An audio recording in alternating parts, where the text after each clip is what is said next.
প্রধানমন্ত্রীর নেতৃত্বে সরকারি দলের সংসদীয় সভা, কাল প্রথম অধিবেশনের জন্য প্রস্তুত সংসদ। দায়িত্বশীল বিরোধী দল চায় বিএনপি, জুলাই সনদে জোট জামায়াতের।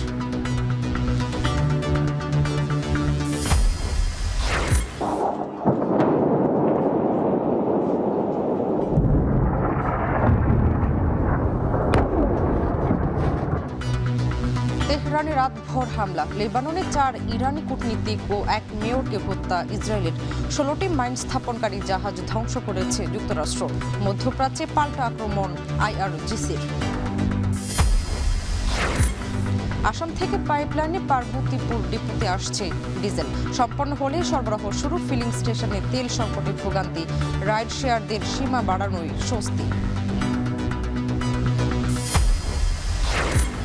আকাশপথ বন্ধ থাকায় ঈদে দেশে ফেরা অনিশ্চিত। মধ্যপ্রাচ্যের বহু প্রবাসী, ভ্রমণে গিয়েও আটকা অনেকে। ফ্লাইট চালু পর্যন্ত অপেক্ষার অনুরোধ।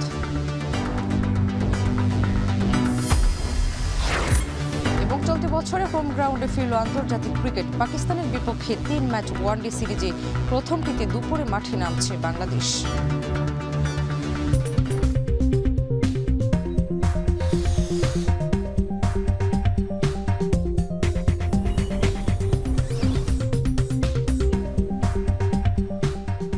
স্বাগত। এখন ঢাকায় পুরো আয়োজনে আপনাদের সঙ্গে আছি আমি শামীমা শাম্মী।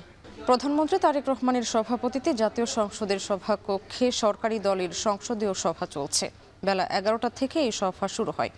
দুপুর 1:30টার দিকে এই বিষয়ে ব্রিফিং করবে সরকার দলীয় হুইপ। এদিকে আগামীকাল শুরু হতে যাচ্ছে ত্রয়োদশ জাতীয় সংসদের প্রথম অধিবেশন। এই বিষয়ে বিস্তারিত জানাতে জাতীয় সংসদ ভবন থেকে যুক্ত হচ্ছেন শাহাদাত অভ্র। অভ্র, জানাবেন সরকার দলীয় সংসদীয় সভায় কি কি বিষয়ে আলোচনা হচ্ছে, আর স্পিকার ও ডেপুটি স্পিকার নিয়েও আলোচনা হচ্ছে কিনা জানাবেন। আজকের যেই সংসদীয় সরকার দলীয় যারা সংসদ সদস্য তাদের যে বৈঠক সেটি কিন্তু শুরু হয়েছে 11টা নাগাদ। আর এই পুরো বৈঠকে অনেকগুলো বিষয় নিয়ে আলোচনা হবার কথা রয়েছে। সেই বিষয়গুলো আদতে কি বা কি ধরনের সিদ্ধান্ত এসেছে সেগুলো পরিপূর্ণভাবে আমরা জানতে পারবো মূলত যখন 1:30টা নাগাদ বৈঠক 1:30টা নাগাদ যখন প্রেস ব্রিফিংটি করবে। তখন বৈঠক শেষে কিন্তু প্রেস ব্রিফিং করার কথা রয়েছে। আমরা এখন আছি সংসদ ভবনের ভেতরে, ঠিক যেখানটায় বৈঠক শুরু হয়েছে সেই বৈঠকের সামনে নাগাদ। আর সেই সামনের দিকটায় কিন্তু এখনো পর্যন্ত আমরা তেমন কোনো সরকারি দলের নেতা বা সরকার দলের কোনো সংসদ সদস্যকে কিন্তু আসতে দেখিনি। আর এছাড়াও যদি বলতে হয় যে আমরা বিরোধী দলের একজনের সাথে কথা বলেছি, মূলত বিরোধী দলের পক্ষ থেকেও একটি সভা আয়োজন করা হয়েছে, যেখানে কিনা মূলত আগামী কালকের যেই সংসদে কি ধরনের আলোচনা হবে, কি ধরনের প্রশ্ন করবে বিরোধী দল, সেই বিষয়ে কিন্তু সে ধরনের সিদ্ধান্ত কিন্তু হচ্ছে এই সভা থেকেই হবে। এছাড়াও এই সভায় আরও একটি বিষয় জানানোর কথা রয়েছে যে মূলত যেই ডেপুটি স্পিকার এবং স্পিকার রয়েছে তারা কারা হবে, নির্বাচনের পদ্ধতি কি হবে, সেই বিষয়ে যারা কিনা সরকার দল এবং বিরোধী দলের সংসদ দুই গ্রুপেই কিন্তু দুইভাবে তাদের যে বৈঠক সেই বৈঠকে আলোচনা চলছে। তবে আলোচনার শেষে নিশ্চয়ই আমাদেরকে জানালে আমরা আপনার মাধ্যমে জানিয়ে দিব। এই ছিল আমার কাছে সর্বশেষ। সংসদ ভবন থেকে যুক্ত হয়েছিলেন শাহাদাত অভ্র। এদিকে ত্রয়োদশ জাতীয় সংসদের প্রথম অধিবেশন কাল। 1.5 দশকের গণতন্ত্রহীনতা ও অকার্যকর সংসদের পর একটি কার্যকর অন্তর্ভুক্তিমূলক সংসদ পেতে যাচ্ছে দেশ। তবে সমস্যা সমাধানে অতীতের মতো রাজপথে নয়, সংসদকেই বেছে নিতে চাচ্ছে সরকারি ও বিরোধী দল। কিন্তু বিশ্লেষকরা বলছেন সমস্যার সমাধান সংসদে নাকি রাজপথে হবে তা নির্ভর করবে দলগুলোর রাজনৈতিক সমঝোতা ও জুলাই সনদ বাস্তবায়নের ওপর। আরও জানাচ্ছেন জাওয়াদ মাহমুদ। একদিন বাদেই বসতে যাচ্ছে ত্রয়োদশ জাতীয় সংসদ অধিবেশন। এমন একটি সংসদের জন্য বিএনপি, জামায়াত সহ ফ্যাসিবাদ বিরোধী রাজনৈতিক দলগুলোকে আসতে হয়েছে দীর্ঘ গণতান্ত্রিক লড়াই ও জুলাইয়ে রক্তাক্ত গণঅভ্যুত্থানের মধ্য দিয়ে। যদিও 2008 পরবর্তী সময় থেকেই আওয়ামী লীগের 3টি বিতর্কিত নির্বাচনের ফলে সংসদ অধিবেশনগুলো কার্যত অকার্যকর হয়ে যায়। তবে এবার সংসদে ফ্যাসিবাদ বিরোধী লড়াইয়ে থাকা দলগুলোই সরকার ও বিরোধী দলে থাকায় সংসদ কেমন হবে সে প্রশ্নগুলো সামনে আসছে। অতীতে সংসদে সরকারি দলের একচেটিয়া প্রভাব থাকায় বিরোধী দলকে সংসদে যতটা ভূমিকা রাখতে দেখা গেছে, রাজপথে তার চেয়ে বেশি সক্রিয় থাকতে দেখা যায়। 1991 থেকে 96 কিংবা 2001 থেকে 2008 পর্যন্ত পতিতেও আওয়ামী লীগকে দাবি আদায়ে সংসদের চেয়ে রাজপথেই বেশি বিধ্বংসী রূপে দেখা গেছে। এমনকি বর্তমানে সরকারে থাকা বিএনপিও যখন বিরোধী দলে ছিল, তখন সংসদ বর্জন থেকে শুরু করে রাজপথেও তাদের সক্রিয় থাকতে দেখা যায়।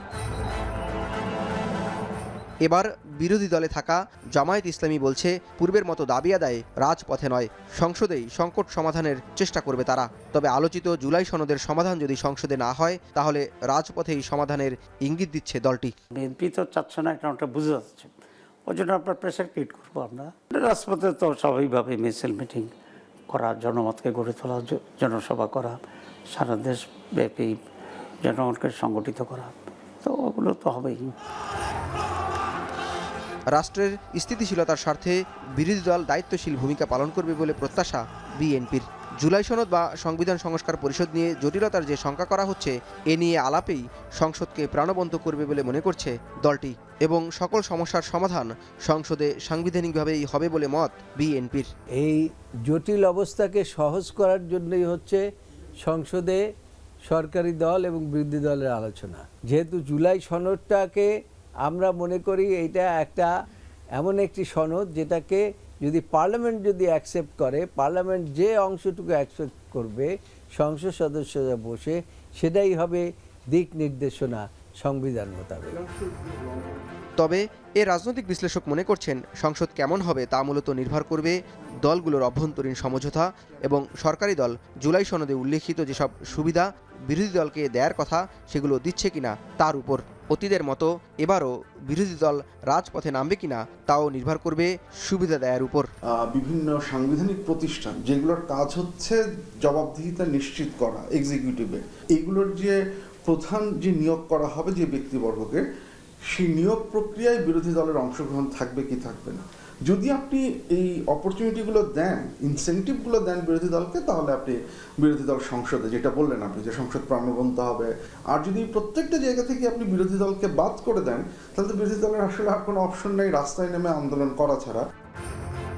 যেহেতু দীর্ঘ গণতন্ত্রহীনতার পর একটি অন্তর্ভুক্তিমূলক সংসদ হতে যাচ্ছে, সেহেতু সরকারি ও বিরোধী দল কার্যকর ভূমিকা পালন করলে গণতন্ত্র স্থায়ী রূপ পাবে। জাওয়াদ মাহমুদ, এখন, ঢাকা। রাতভর তেহরান লেবাননে হামলা চালিয়েছে যুক্তরাষ্ট্র ইসরায়েল। নতুন করে ইরানের 16টি মাইন স্থাপনকারী জাহাজ ধ্বংসের দাবি করেছে সেন্ট্রাল কমান্ড।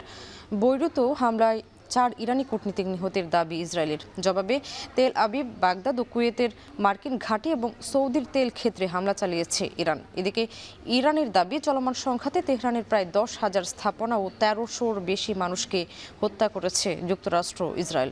আরও জানাচ্ছেন অর্ণব প্রসাদ। মুহুর্মুহু ড্রোন আর ক্ষেপণাস্ত্রের আঘাতে কাঁপছে তেহরান। এর মধ্যে রাজধানীর আবাসিক এলাকাতেও বিমান হামলা চালিয়েছে আইডিএফ। রেহাই পাচ্ছে না হাসপাতাল ও শিক্ষা প্রতিষ্ঠান, বাড়ছে প্রাণহানি।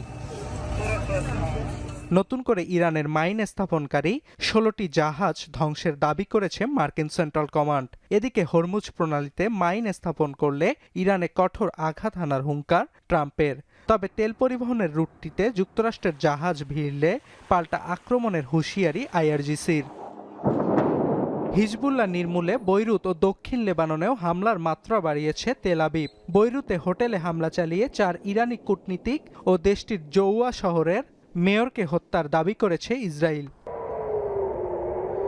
তবে পাল্টা হামলা চালিয়ে যাচ্ছে ইরান ও হিজবুল্লাহ। প্রতিশোধ নিতে রাতেই তেল আবিব ও জেরুজালেমে ড্রোন ও ক্ষেপণাস্ত্র ছোড়ে আইআরজিসি। হামলা হয়েছে হাইফা বন্দরেও। অভিযানে নতুন প্রজন্মের সুপার হেভি খোরাম শহর ক্ষেপণাস্ত্র ব্যবহার করে ইরান।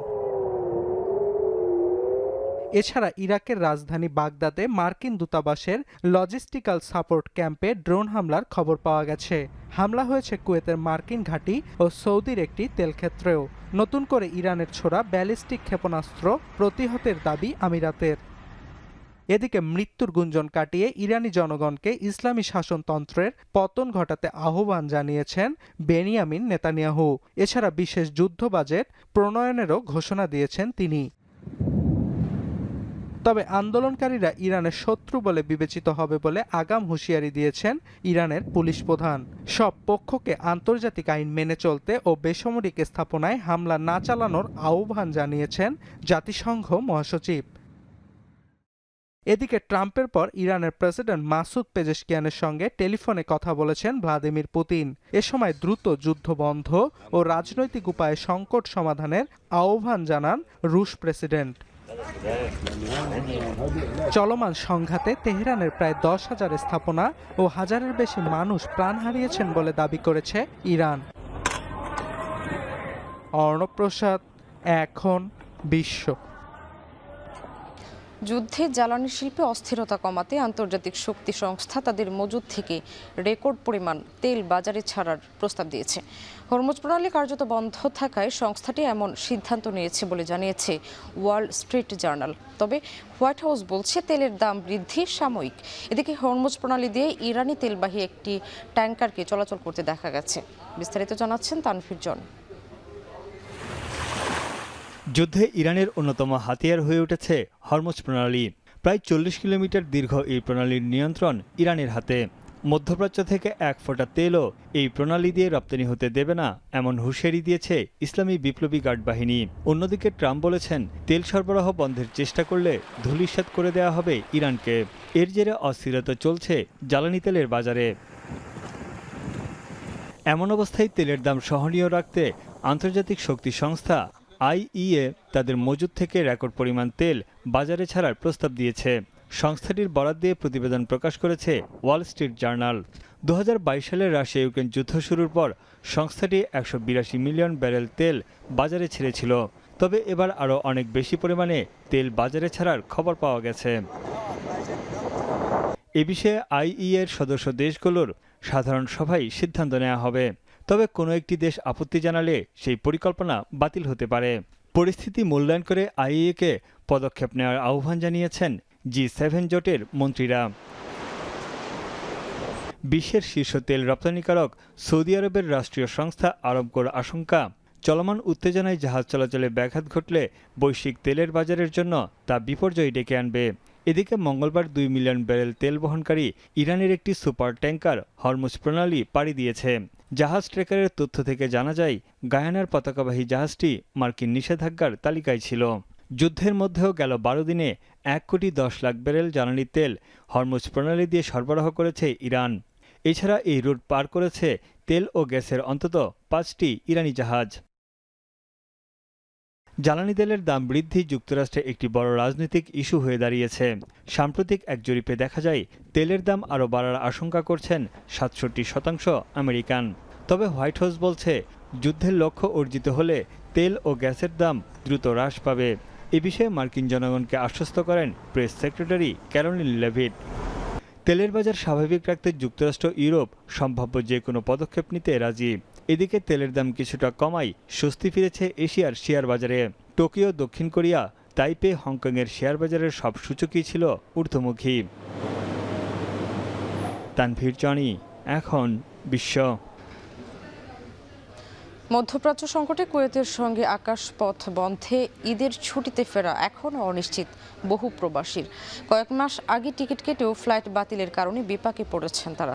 ভ্রমণে গিয়েও আটকে আছেন কেউ কেউ। ফ্লাইট চালু হওয়া পর্যন্ত যাত্রীদের অপেক্ষার অনুরোধ ট্রাভেল এজেন্টের। আরও জানাচ্ছেন কামরুল হাসান জনি। ইরানের সঙ্গে যুক্তরাষ্ট্র ইসরায়েল সংঘাতের জেরে বন্ধ কুয়েতের আকাশপথ। মধ্যরাতে এখনও বেজে ওঠে সাইরেনের শব্দ। ড্রোন কিংবা ক্ষেপণাস্ত্র হামলার আতঙ্কের মাঝেই ঘনিয়ে আসছে ঈদ। এমন অবস্থায় ঈদের ছুটিতে দেশে ফেরা অনিশ্চিত বহু প্রবাসীর। অনেকে 2 থেকে 3 মাস আগে টিকিট কেটেও ফ্লাইট বন্ধ থাকায় পড়েছেন বিপাকে। ভ্যাকেশন অলরেডি আমার ওকে হয়ে গেছে কোম্পানি থেকে। এখন আমি যাইতে পারতেছি না, এয়ারপোর্ট বন্ধ। এই 5 তারিখে আমার ফ্লাইট ছিল। তো ঈদের আগে যাওয়ার চেষ্টা ছিল আর কি। এখন অনিশ্চয়তার মধ্যে পড়ে গেছি। সরকারের কাছে একটা আবেদন যে যদি স্বাভাবিক হয় তাহলে আমাদের একটু যেভাবে নেওয়ার ব্যবস্থা করে। রমজানের আগে অনেকেই কুয়েতে ভ্রমণের উদ্দেশ্যে পরিবার নিয়ে গেছেন, তাদেরও ফেরার কথা ঈদে। কিন্তু যুদ্ধ পরিস্থিতিতে আটকে পড়ে ভ্রমণ ভিসার মেয়াদ শেষ হয়ে যাচ্ছে। তবে কুয়েত সরকার ছুটির মেয়াদ 1 মাস বাড়ানোয় কিছুটা স্বস্তিতে প্রবাসীরা। কুয়েত সরকার 1 মাসের ভিসা এক্সটেনশন দিছে, তারপরে এখনো নিশ্চয়তা নাই কবে এই হবে, এটা ওপেন হবে এয়ারপোর্ট। পরিস্থিতি স্বাভাবিক হলে ফ্লাইট পরিচালনার জন্য প্রস্তুত আছে কুয়েত আন্তর্জাতিক বিমানবন্দর। সেই অনুযায়ী ট্রাভেল এজেন্সিগুলো যাত্রীদের ফ্লাইট চালু হওয়া পর্যন্ত অপেক্ষার পরামর্শ দিচ্ছে। কোনো ধরনের বাড়তি ফি ছাড়াই একই টিকিটে ভ্রমণের নিশ্চয়তা দিচ্ছেন তারা। যাদের ফ্লাইট মিস হয়েছে, যখনই পরিস্থিতি স্বাভাবিক হবে, তারা যারা যে এজেন্সি থেকে টিকিট নিয়েছেন ওই এজেন্সির সাথে যোগাযোগ করে কোনো ধরনের ছাড় ছাড়াই টিকিটের তারিখ পরিবর্তন করতে পারবেন এবং ওই টিকিটে দেশে যেতে পারবেন এবং আসতে পারবেন। এদিকে যুদ্ধ পরিস্থিতি স্বাভাবিক হওয়া পর্যন্ত প্রবাসী বাংলাদেশিদের নিরাপদে চলাচলের অনুরোধ জানিয়েছে দোহা বাংলাদেশ দূতাবাস। কামরুল হাসান জনি, এখন বিশ্ব। তেল সংকটের আশঙ্কায় রাজধানীর ফিলিং স্টেশনে আজও যানবাহনের ভিড়। তবে তেলের মজুত ধরে রাখতে রেশনিং পদ্ধতিতে 600 টাকার তেল পেয়ে কিছুটা স্বস্তি রাইড শেয়ারকারীদের। এ নিয়ে আরও জানাতে মহাখালী থেকে যুক্ত হচ্ছেন রাজু আহমেদ। রাজু, জানাবেন পাম্পগুলোতে এখন ভিড় কেমন দেখছেন আর চাহিদা মতো তেল মিলছে কিনা?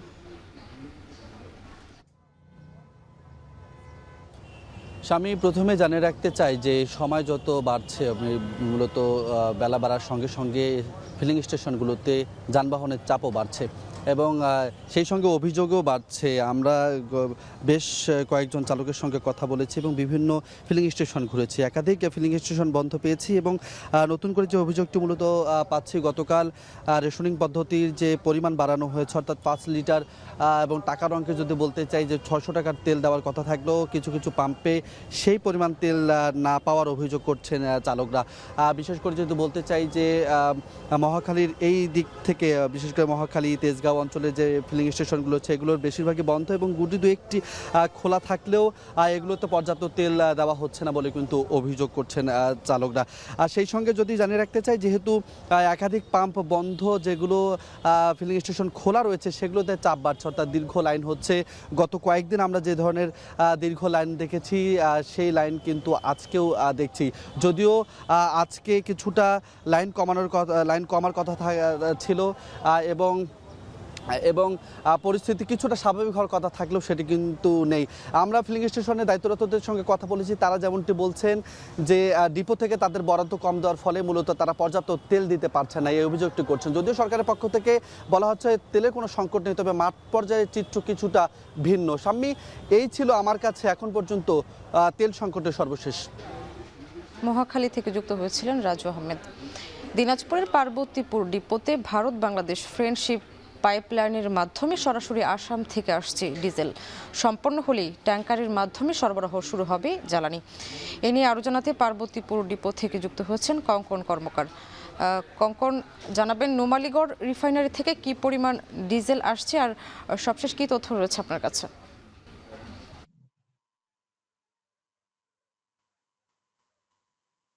পার্বতীপুরের রেল হেড যে ডিপো, এখান থেকে কিন্তু উত্তর অঞ্চলের জেলাগুলোতে কিন্তু জ্বালানি তেল সরবরাহ করা হয়। এখন পর্যন্ত আপনি জানেন যে এখানে যে চিটাগং এর যে বিভিন্ন মিডল ইস্টের যে দেশগুলো থেকে তেল আসে সেগুলো কিন্তু এখানে খালাস করার পরে এখানে নিয়ে এসে কিন্তু উত্তর অঞ্চলের বিভিন্ন জেলাতে সরবরাহ করা হয়। আর পাশাপাশি কিন্তু এখানে ভারত থেকেও তেল আসছে যে পাইপলাইনের মাধ্যমে, ভারতের যে নুমালীগড়, সেখান থেকে আপনি জানেন যে গত সোমবার কিন্তু তেল আসা শুরু হয়েছে এবং আজকে দুপুর 12টা নাগাদ কিন্তু এটি সম্পন্ন হওয়ার কথা ছিল, কিন্তু বিদ্যুৎ বিভ্রাটের কারণে, লোডশেডিং এর কারণে কিন্তু এটি ডিলে হচ্ছে এবং এখানকার যারা কর্মকর্তা তারা বলছেন যে বিকেল 4টা নাগাদ এটি সম্পন্ন হবে। সম্পন্ন হলে কিন্তু কিছু প্রক্রিয়ার পর কিন্তু এটি গ্রাহকদের মাঝে উত্তরাঞ্চলের যে রংপুর বিভাগের যে 8 জেলা সেখানে কিন্তু এটি সরবরাহ করা সম্ভব হবে। এর পাশাপাশি কিন্তু এখানকার যারা কর্মকর্তা তারা বলছিলেন যে আগামী 18, 19, 20 এই তারিখের ভিতরেও কিন্তু আরো 5,000 মেট্রিক টনের যে তেল সেটি কিন্তু ভারত থেকে পাওয়া যাবে এমনটি তারা বলছেন। এবং এটি যদি পাওয়া যায় তাহলে চলমান যে সংকট সেটি তারা মোকাবেলা করতে কিছুটা কাজে আসবে বলে তারা জানাচ্ছেন। আর আপনি জানেন যে সরকার থেকে যে ভারত সরকারকে যে 50,000 মেট্রিক টন যে তেল সরবরাহের কথা যে তারা যে অনুরোধটা করিয়েছেন সেটা কিন্তু আগামী 4 মাসের মধ্যে কিন্তু এই তেলটি আসবে এবং তারই চালানটা কিন্তু আসার পরে আরো কিন্তু অনেকটা পরিস্থিতি ভালো হবে এমনটাই বলছেন। এই ছিল মোটামুটি দিনাজপুর থেকে তেলের সর্বশেষ খবর। দিনাজপুরের পার্বতীপুর থেকে যুক্ত হয়েছিলেন কঙ্কন কর্মকার। নির্বাচনের ফলাফল চ্যালেঞ্জ করে হাইকোর্টে আবেদন করেছেন ঢাকা 13 আসনের 11 দলীয় জোটের প্রার্থী মামুনুল হক। এছাড়াও ঢাকা 4, পাবনা 3, কুষ্টিয়া 4 এবং গাইবান্ধা 5 আসনের ফলাফল চ্যালেঞ্জ করে রিট করেছে বিএনপি। বিচারপতি মোহাম্মদ জাকির হোসেনের একক বেঞ্চে এই আবেদনের উপর শুনানি হবে। মামুনুল হকের আসনে জয়ী হন বিএনপির ববি হাজ্জাজ। এছাড়াও বিএনপি প্রার্থীদের আসনে জয়ী হয় জামায়াত। এর আগে 25 জনের বেশি প্রার্থী হাইকোর্টে ভোটের ফল চ্যালেঞ্জ করে আবেদন করেন। নির্বাচনের আবেদন গ্রহণ করে ওইসব আসনের ব্যালট সহ প্রয়োজনীয় সরঞ্জাম সংরক্ষণের নির্দেশ দিয়েছেন হাইকোর্ট। গণপ্রতিনিধিত্ব অধ্যাদেশের 49 ধারা অনুযায়ী নির্বাচনী অনিয়মের বিরুদ্ধে আবেদনের শুনানির জন্য হাইকোর্টে নির্বাচনী ট্রাইব্যুনাল গঠন করা হয়।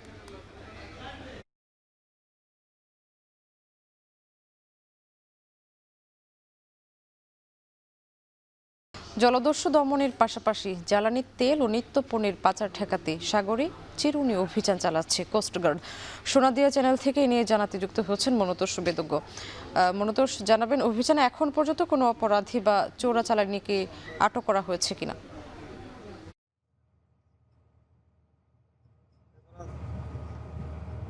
স্বামী, এই সাগর জলে যাদের জীবিকা তাদের আসলে নানা সময় নানা প্রতিকূল পরিস্থিতির শিকার হতে হয়। এখানে বঙ্গোপসাগরে জলদস্যুতার ভয় যেমন আছে, এখানে এই বঙ্গোপসাগর হয়েই এখানে জ্বালানি তেলের যে পাচার সেটি মিয়ানমারে পাচার হয়, এখানে ট্রলার যোগে সেই ধরনের খবরও আছে। এবং এখানে প্রতিনিয়ত সিমেন্ট সহ নানা নিত্যপণ্য পাচারেরও একটি প্রবণতা কিন্তু এই উপকূলে লক্ষ্য করা যায়। এবং এর প্রেক্ষিতে গত বেশ কিছুদিন ধরে কোস্টগার্ড কিন্তু এখানে সাঁড়াশি অভিযান শুরু করেছে এবং এই অভিযানে গত 2 মাসে 30 জনের বেশি জলদস্যুকে আটক করা হয়েছে। সর্বশেষ গত 8ই মার্চ এখানে এই বঙ্গোপসাগর হয়ে পাচারকালে প্রায় 460 বস্তা সিমেন্ট সহ 3 জনকে আটক করেছে কোস্টগার্ড।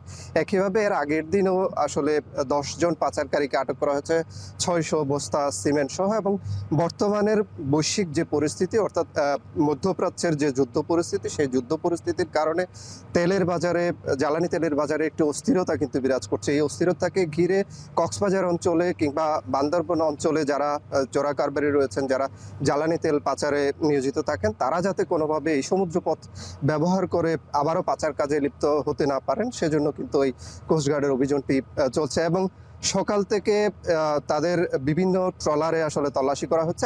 এখন পর্যন্ত, আজকে সকাল থেকে এখন পর্যন্ত কেউ কিন্তু এই আটক হয়নি এই অভিযানে, এবং এখন পর্যন্ত অভিযানটি চলছে। মূলত এই 3টি বিষয়কে সামনে রেখে এই কোস্টগার্ডের যে অভিযান, এটি এখানকার জেলেদের মাঝে এক ধরনের স্বস্তি নিয়ে এসেছে বলে জেলেরা আমাদের জানিয়েছেন। এই ছিল সামনে আমার কাছে কক্সবাজার থেকে সব শেষ।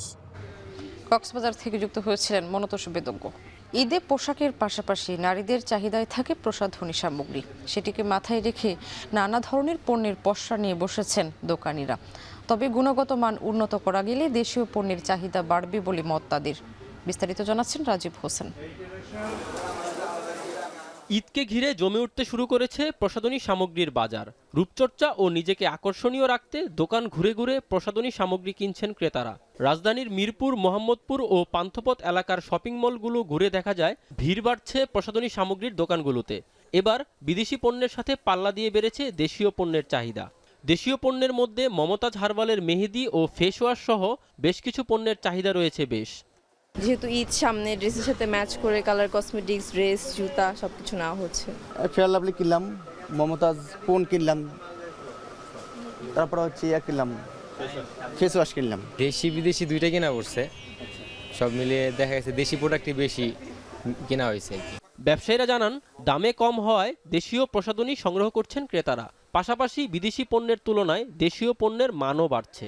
এবছর মমতাজের বেশ কিছু পণ্য ক্রেতাদের পছন্দের তালিকায় রয়েছে বলেও জানান তারা। ফেস ওয়াশ, শ্যাম্পু, ক্রিম এই প্রোডাক্টের চাহিদা বেশি, এই পণ্যগুলোই বেশি চলে আমাদের এখানে। বাংলাদেশি প্রোডাক্টের মান ভালো, সবাই চায়, কাস্টমার চাহিদা আছে ভালো। মেয়েদের ভিতরে কাশ্মীরিটা চলে ভালো মমতাজের। তবে দাম তুলনামূলক কম রেখে পণ্যের মান আরও উন্নত করা গেলে কসমেটিকের বাজার দেশীয় পণ্যের দখলেই থাকবে বলে মনে করেন ব্যবসায়ীরা। রাজীব হোসেন, এখন, ঢাকা। টি-20 বিশ্বকাপ বয়কটের পর চলতি বছর প্রথমবারের মতো হোম গ্রাউন্ডে ফিরছে আন্তর্জাতিক ক্রিকেট। পাকিস্তানের বিপক্ষে 3 ম্যাচ ওয়ানডে সিরিজে দুপুরে মাঠে নামছে বাংলাদেশ। মিরপুর স্টেডিয়ামে ম্যাচ শুরু হবে দুপুর 2:15। এদিকে 2027 সালের ওয়ানডে বিশ্বকাপে সরাসরি জায়গা করে নিতে চলতি বছরের 22টি ওয়ানডের দিকে বাড়তি নজর থাকবে বাংলাদেশের। অন্যদিকে পাকিস্তান দলে এই সিরিজে দেখা যাবে এক ঝাঁক নতুন মুখকে। অন্তত 3 জনের অভিষেক হচ্ছে সিরিজের প্রথম ওয়ানডে ম্যাচে।